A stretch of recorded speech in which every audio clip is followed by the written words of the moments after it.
People are sleeping on the Arizona Cardinals for fantasy in 2024, and I'm going to tell you why. Let's talk about it.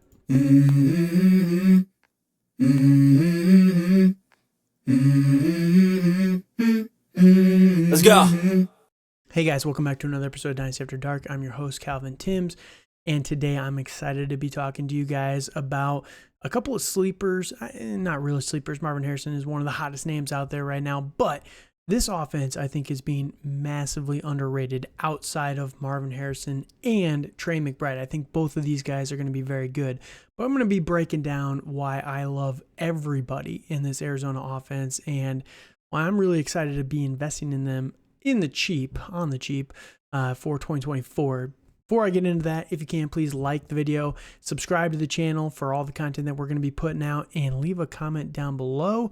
Just let me know at the end of the video what your thoughts are on the Arizona Cardinals, whether they can live up to the hype that I'm going to be presenting here today or not. But that said, you can find me on Twitter at TDC_Calvin. You can find the podcast at FF After Dark, and I'm excited. We're going to be cranking out tons of content for you guys all off season long, and if you like videos like this, just let me know, and we're going to be getting out more of them. So this will be quick and dirty, quick and fun as well, hopefully. But I'm going to be talking about the Arizona Cardinals 2024 and why I think that outside of Marvin Harrison Jr., I think there are massive sleepers on this team, and it really all comes down to the opportunity. I did the math, guys. I mathed the math last year. Kyler Murray was on pace for about 570 pass attempts last year. His career percentage average is about 68% completion rate, right? Which gives a total of roughly, and we're going to keep this pretty generic, but about 400 completions to pass around to everybody. And this is pretty average and common with his career so far, outside of the injury-plagued seasons, right? Well, that said, who's the ball going to go to? And I think everybody knows that Kyler's going to be fine this year. He's coming off the ACL tear from 2 years ago, showed a lot in his games that he came back from a fantasy production standpoint last year against some good defenses as well. But as also combined with that, they really didn't have many weapons outside of Trey McBride last year. Hollywood Brown was banged up at the end of the year. Michael Wilson was banged up at the end of the year. They had James Conner. They had Trey McBride. So who is going to be getting the ball this upcoming year? Going into this offseason, they had literally two guys on their entire roster, Michael Wilson and Greg Dortch. Every other wide receiver is either new or, someone that they picked up in the draft. So where's the ball going to be going? And I'm going to be making the statistical case why I think Michael Wilson is a massive dynasty buy for you in your leagues out there, and what I'd be willing to pay for him as well. But let's start at the top. Let's start with the new guy, Marvin Harrison Jr. 400 pass attempts. I look back and you go through Jamar Chase, you go through Justin Jefferson. I think it's fair to say that the hype around Marvin Harrison Jr. is on the Jamar Chase and the Justin Jefferson levels. Jamar Chase as a rookie had 128 targets, 134, 145 the year after that. Justin Jefferson, he played a few less games in his first year. He played all 16, but 4 of them, he really didn't even see the field at all. He just did not get involved. Mike Zimmer had a stick up his ass like normal, and he just did not give him very many targets or very many looks. He had 1 game in his first 5, and then after that, he kind of went nuclear from there. He had 125 targets as well in his first year, same as Jamar Chase. I think it's fair to say that someone on the level and the caliber of wide receiver that Marvin Harrison Jr. is going to be on the same pace. Maybe he gets a little bit more just because of opportunity. At the time, Justin Jefferson, they still had the old man, Adam Thielen. They still had, they didn't have TJ Hawkinson at the time, but they had a few other older weapons that you had to kind of mesh in there as well. Marvin Harrison Jr., I think he's a lock for about 120 to 130 targets. Reception numbers, that's his completion percentage, I don't know that, but let's say it's about 100. That's about on average with a lot of these guys, 90 to 100.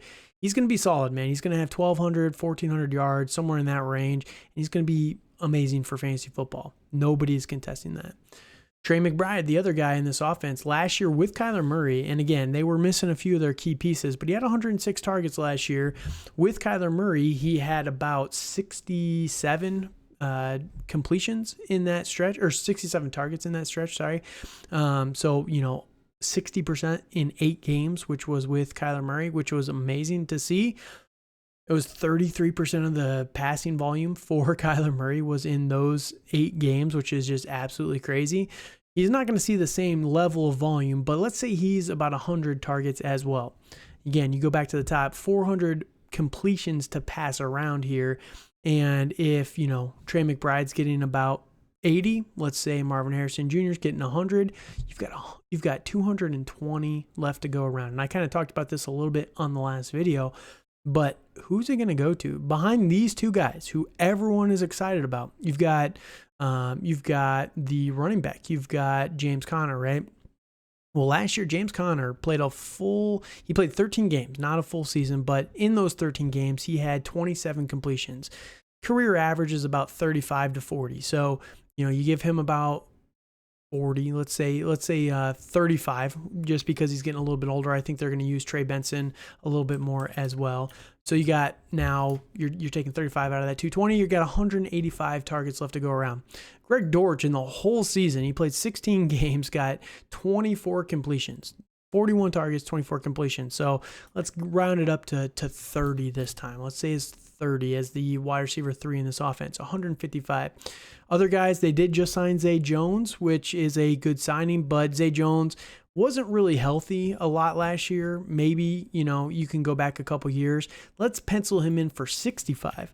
Let's say about 65, and that's a high number for Zay Jones. He's 29 years old, new team, new system, fitting in and everything like that. Let's say it's about 65. Maybe it's 55, somewhere in that range. But you got about 100 completions left to go around. Maybe, 90 to 100, right? Michael Wilson last year had 58 targets as a rookie, 38 receptions for 565 yards. With Kyler, he had about 5 targets a game. Wasn't fully out there. He was kind of banged up as well when Kyler got back. He only played 5 games with Kyler. 2 of those games were complete duds, which is not great to see. But the last 2 games of the year, 4 catches, 6 catches, 95 yards, a touchdown in one of them. 35 yards in the other, not great there. But I do think that Michael Wilson will have a role. At the time that he was playing with Kyler, he was kind of the de facto one in this offense because they didn't have anybody. Now they've got Marv, and it opens up Michael Wilson a little bit more. 6'2", 213 pounds, was a 3rd-round pick. I think a lot of people forget that he was drafted that highly because they don't, they kind of don't want to give him as much credit. But day 2 draft capital, this guy is a massive steal right now. Let's say he only gets, you got 90 to 100 completions left to go around for him. Let's say he gets about 100 targets and 75 catches for, with the pace that he was going, that'd be about 1,200 yards, 1,100 to 1,200 yards, 7 touchdowns. That's not nothing, guys. And when he's being valued as the wide receiver number 72 off the board, for a 24-year-old sophomore player, he's worth a 4th-round pick. I'd be willing to give up any 3rd, even with this amazing draft class for Michael Wilson, because I think the fantasy value, maybe the high-end 3rds is where I'd kind of lean away from that a little bit. But I do think that, the Roman Wilson, who's going in the 3rd round, the long-term Jermaine Burton, even Jermaine Polk, Jalen Polk, with the New England Patriots. I think all those guys could potentially have a little bit more volume in their offenses, their respective teams, but right in the same realm of opportunity as Michael Wilson. So I'd be willing to go up to an early 3rd round pick for Michael Wilson. You're not going to be able to get him for you're not going to have to pay that for him at all, right? If you could give the 3.8 for Michael Wilson, the 3.10, the 3.12, even an early fourth, maybe you package 2 fourths or something like that for Michael Wilson, I think he's going to be a massive fantasy steal for you in your upcoming draft season. And that just completely disregards the other amazing options. Trey McBride, I can see the argument for him being, top 3 tight end. I could see him finishing higher than Travis Kelce this upcoming year. Maybe that's crazy, but when you're getting the volume that Trey McBride got last year, and I don't think it's going to change too much. I think it's going to come down a little bit this year. Maybe he's only in line for about 100 targets, but an amazing catch rate, 75 completions there for him. I just think that's really, really good. And Trey McBride, again, he was kind of the de facto number one. Him and Michael Wilson, they were kind of sharing that role at the end of last year with Kyler Murray. You got Marvin Harrison here. It opens Trey McBride up a little bit more as well. So it's just going to be good for the entire team to have Marvin Harrison in here. And again, this is not even taking into account Trey Benson, who I think is an upgrade over James Conner. James Conner's still really good, but he's getting older, elder statesman as it were. And Trey Benson is a very, very good young player. This team is looking so freaking good for the future and for 2024. Especially given the value. Now, Trey McBride and Marvin Harrison Jr., those guys aren't as sexy to try and go and get, right? They're a little bit more valuable. Trey McBride is currently the tight end 4. He's dropping a little bit. I would be willing to take Kyle Pitts over Trey McBride personally, but he's ranked ahead. Dalton Kincaid's ahead of Trey McBride. Don't get that one quite as much. He was a first-round pick, but come on, guys. What are we doing? Brock Bowers is the tight end 2 in Dynasty rankings right now. What are we doing? This is just absolutely silly. But it is what it is. So I would love to have Trey McBride. He's just not as good of a value as someone like Michael Wilson. Then Marvin Harrison Jr., I think he's, right now for me, he's my wide receiver 4 in Dynasty. He's ranked as 5, so I get it completely. You can make the case to me that Amon-Ra St. Brown should be taken over Marv. I have him ranked above Amon-Ra, and it's not anything against Amon-Ra. It's just how much I believe in Marvin Harrison Jr. And the pedigree and everything that he has. Again, it's just not an amazing value. You have to pay out the nose. But if you wanted to get a guy that you're going to have for a long, long, long time, go and get Marvin Harrison Jr., man, because I think it's worth whatever you have to give up for him. You look at some of these packages, and let's just say you're trading for him, right? Just a quick little Q here, and I'm just going to see roughly what it would say that you'd have to give up. So for Marvin Harrison Jr., you're giving up roughly in a non-super flex. We'll go non-super flex. You're giving up Rome Odunze or Chris Olave. Here's a name. There's a good name. Chris Olave and a 2025 first. I'm willing to pay that every day of the week for Marvin Harrison Jr. Again, the pedigree of this guy, for him to bust and to not work out in the NFL, I just don't see how it would be possible. You're 2 years younger than Chris Olave as well, and I'm not a big Derek Carr fan either. So Marvin Harrison Jr. is worth whatever you have to pay to go and get him, but it is just, again, you're paying out the nose for him. I'd rather go and get someone like a Michael Wilson who you're not paying as much for. That's just me personally. But yeah, I think this entire 3-pack of Arizona Cardinals receiving options is going to be disgusting for 2024. And really, I don't see any reason, if they work out well, next year there's going to be all this talk, they're going to, first round wide receiver again, you got to keep building. But I could see them going into day 2, getting maybe a round 2 or round 3 wide receiver to pair as the slot guy, because, Greg Dortch is he's a fun name and all, but he's not really that good of a player. Upgrading that slot role, the primary slot position for this team, would be an amazing offseason adjustment in 2025. But I think you're pretty safe with Michael Wilson, who didn't show an amazing rookie season. 565 yards is not bad, especially, again, you take into account that Michael Wilson, 38 catches for 565 yards. He was averaging 15 yards per catch, which is just a very good number. 3 touchdowns with those 38 receptions as well. He showed a lot of flashes in my opinion, and I think that there is definitely something there with him.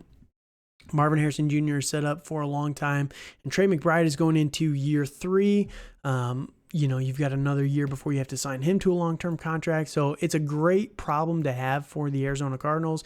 And I think you're pretty safe as well. I don't think they're going to be trying to replace these guys anytime soon. So my advice, if you're looking for some cheaper options in Michael Wilson or some long-term stability pieces to build around for your dynasty team, Trey McBride and Marvin Harrison Jr., you can't go wrong with any of these guys.